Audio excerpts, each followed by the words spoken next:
أنا عارف إن في مجتمعنا اللي هقوله ده مرعب وصادم، بس اسمعني وخليك معايا.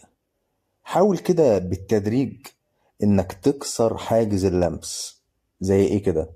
زي إنكم تقربوا من بعض جسديا أو تلمسوا بعض. ما يكونش شيء غريب، لأن ده شيء مهم جدا في تكوين الانجذاب بينكم، ومن غيره مستحيل تتكون بينكم روابط حقيقية.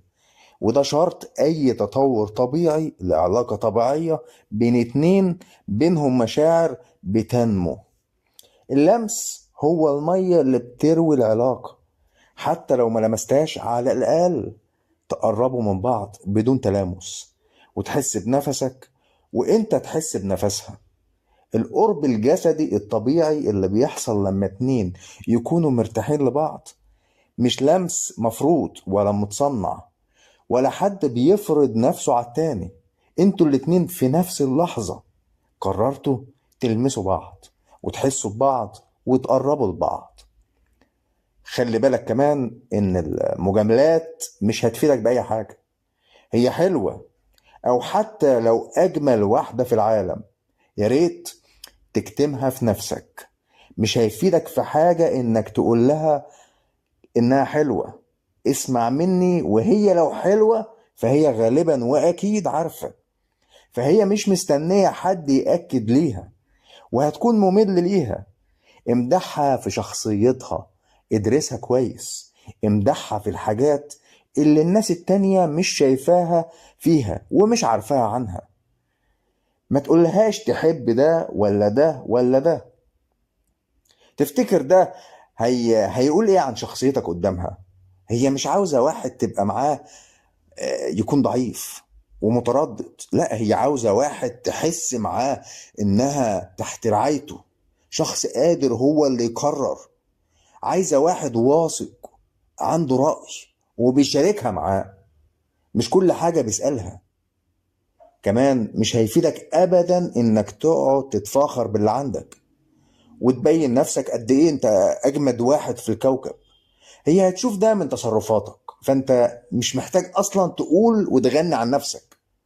هي ما يهمهاش انت مين قد ما يهمها هي هتحس بايه ناحيتك. فخلي مشاعرك هي اللي تقربها ليك. يا ريت يكون ده مفهوم. اشتغل على مشاعرها وبس. طالما بقى لسه ما كتبتوش كتب الكتاب، خلي عندك خيارات تانية متاحة في كل وقت وطول الوقت.